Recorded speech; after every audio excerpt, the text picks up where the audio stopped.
relationships, your behavioral patterns, your preferences. Data is an online you, so it should come with basic human rights. The advantages of that is that it brings a high level of protection for your data and your identity and your privacy. It can be protected by governments or other entities, much like your human rights. Limitations is that it's creating a human right is a long and complex process. Who is in charge of ensuring that right, monitoring it is being considered? The more questions about data being a personal reflection and a human right is that who holds the right to decide about data collection and access if more than one person is involved? The last way to see data, you can see it as an infrastructure. What this means is that the increasing importance of data for the functioning of society has changed its nature. It can now be seen as core infrastructure on which other services and products build on. The advantages of that is that data is not anymore an individual responsibility, but there is a need for common decisions and collective ownership. The limitations of that is that there's a difficulty to identify who will be the best steward of common interest, the most trusted person in terms of data as an infrastructure. The other questions is who should decide? Small groups of people, e.g. your family, your national government, companies. The other questions, who would the answers to these questions change depending on the type of data or the use case, like your health, the identity, and the banking. So now that we've discussed the four models, on a scale of 0 to 5, which model would be best? And I like 4 people. If you think data should be a resource, you will speak on that. If you think data as a labor and a contribution, you'll speak on that. If you think data as a personal reflection and human right, you'll speak on that. And if you think data as infrastructure, you'll speak on that. If there's 4 people who want to score these, so when I say you'll speak on that, I mean you'll say, I think it should be an infrastructure, but then it should be halala, halala, halala. I'm not saying you should stick to one. And you'll give motivations of why you believe it should be like that. Any takers on that?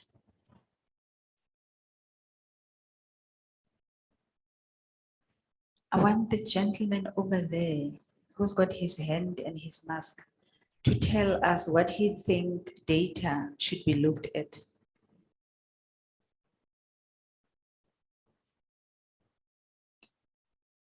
He doesn't see you. Thank you.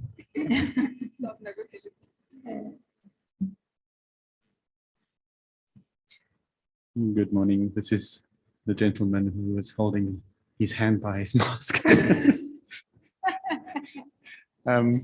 Okay, so I think that the conversation has to take place sooner than later. I think we all know of the various data breaches, and people don't always understand and comprehend. But in many cases, we use Facebook, we use Twitter, and Clubhouse, and all these social media and other platforms. We are actually the product. You know, when we switch on our Android or iOS device, you have a foreign government or a foreign company that has service located in a foreign jurisdiction that asks you and tells you that if you do not want to continue using this device, you can take it back. So you then go ahead and you tap or click on OK, I agree. But I can assure you 98% of those of us who are sitting here don't even worry or wonder, or we're not concerned about what we're agreeing to. So I think this data is probably even more than just that, because for us, for example, from a disability perspective, and if you know anything about me, you'll know I always bring in disability everywhere.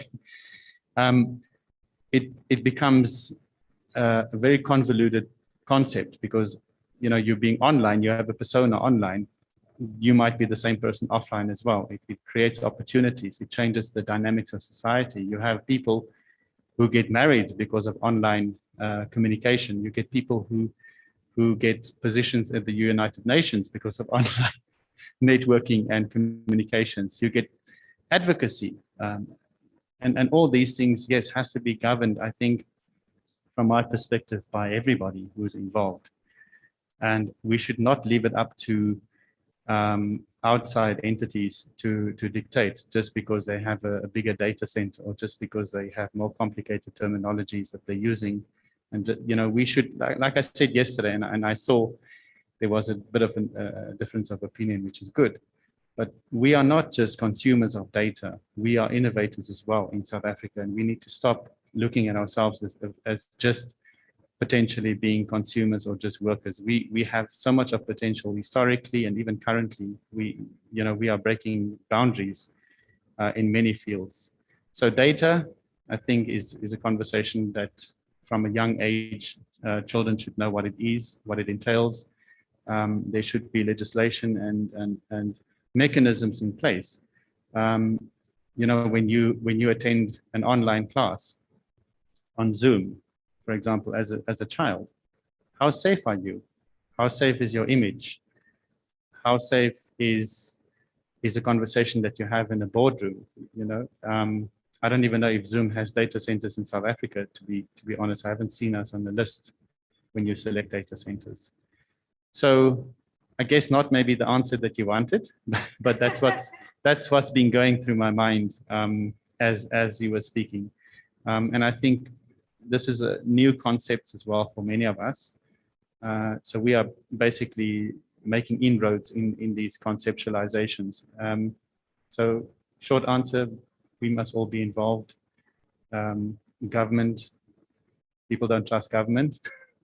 NGO sector, private sector, and share resources, share information, and have more of these kind of conversations that will actually realize in more accessibility and that we can own our data as well. I believe very much in decentralization. I'm a big supporter of decentralization, and I'm very, very aware of the danger of one or two or three big monopolies having access and having the moratorium and restriction on what they can and cannot do with data and how they use that data as well. So with that, I'll sign off for now. So before you go, there's 4 models that I've presented as a resource, labor contribution, personal reflection and human right, or as an infrastructure. If you just can summarize what you think would be,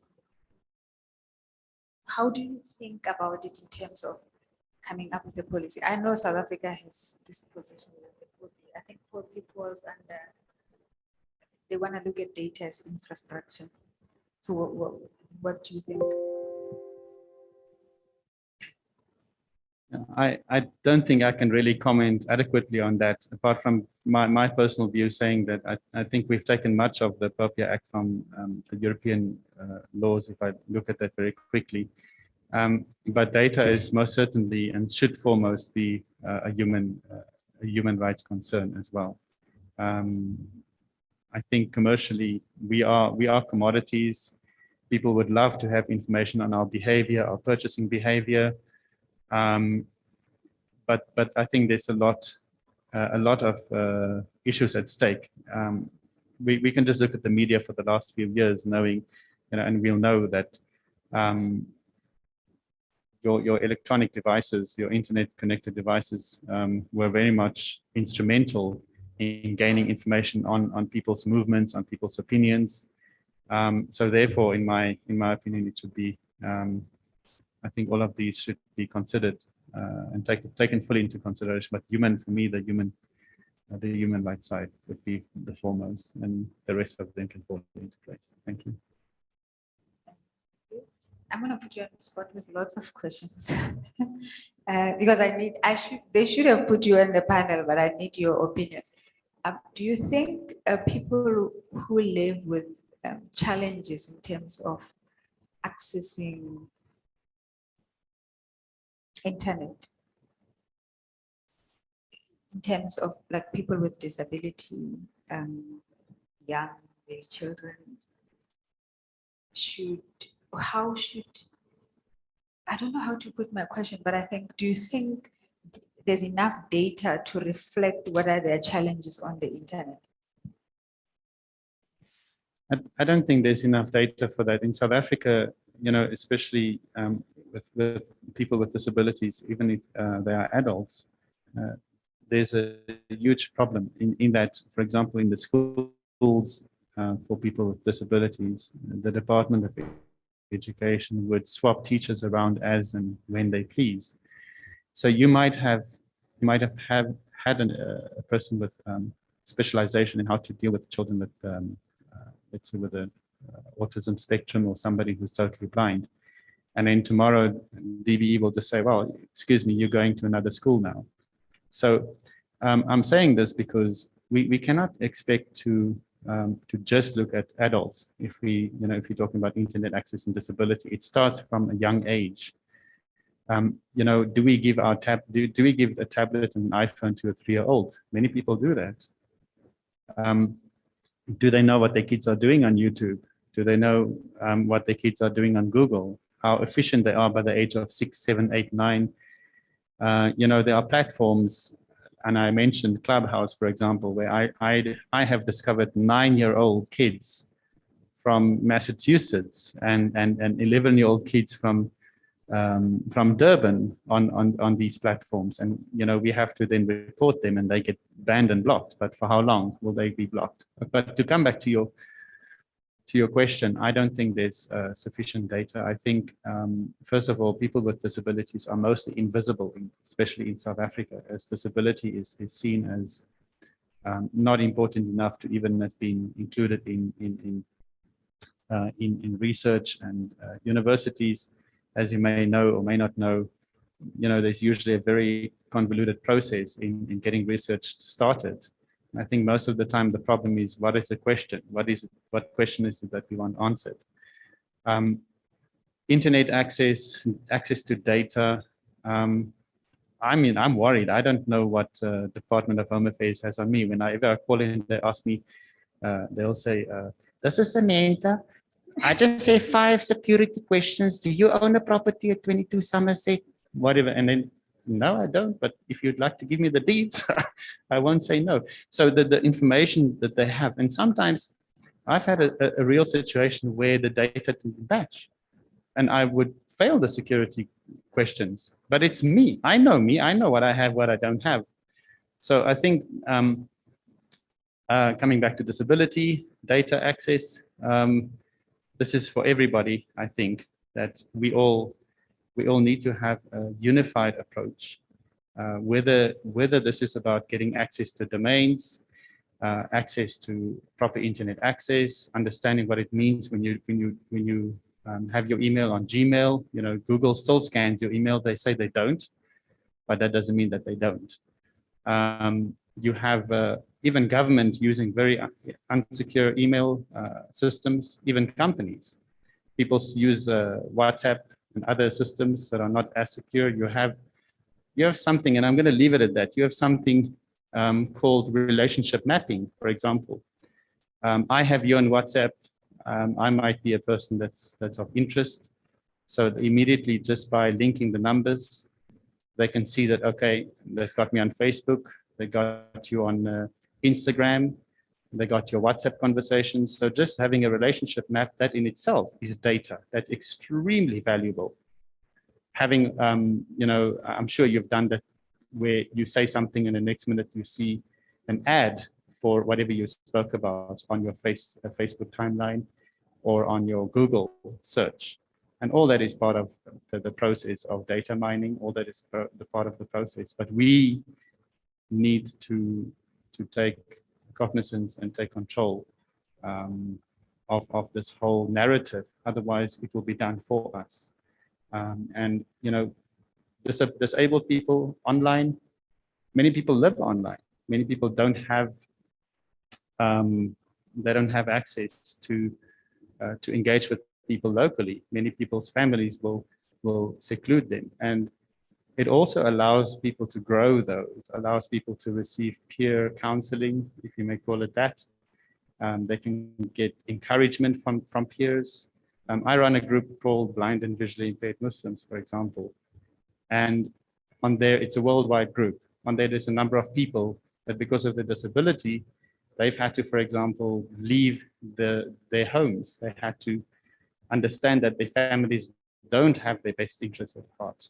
And many of them have, gone to university and are living their lives independently.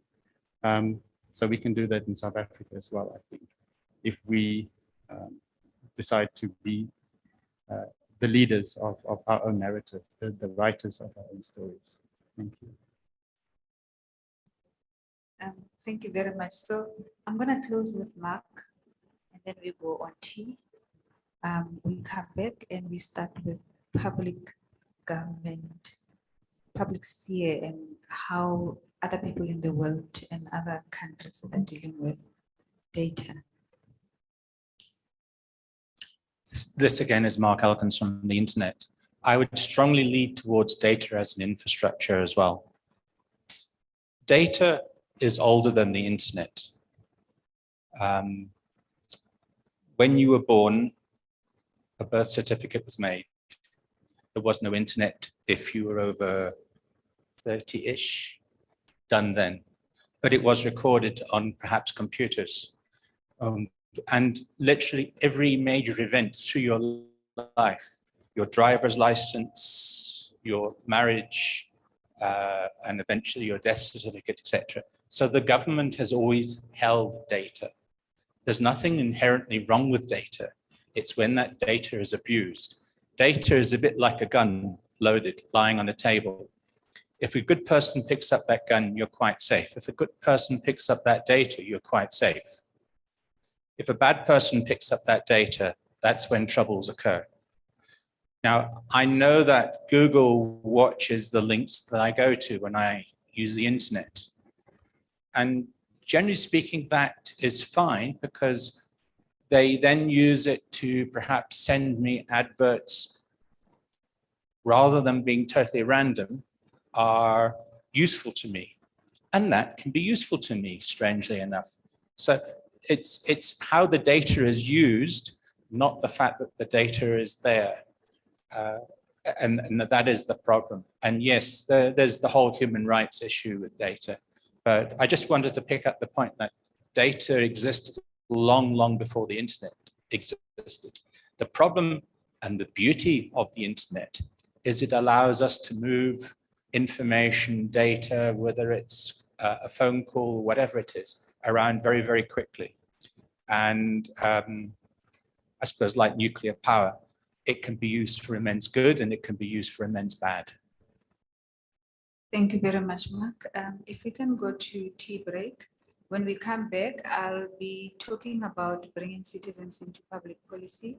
So this is going to be a bit of an interactive dialogue on the future of the internet and its governance, citizens' participation, and the future thereof. It will be shorter than what it says here. Oh, we are in a bit of a dilemma because the lunch is at 12:35.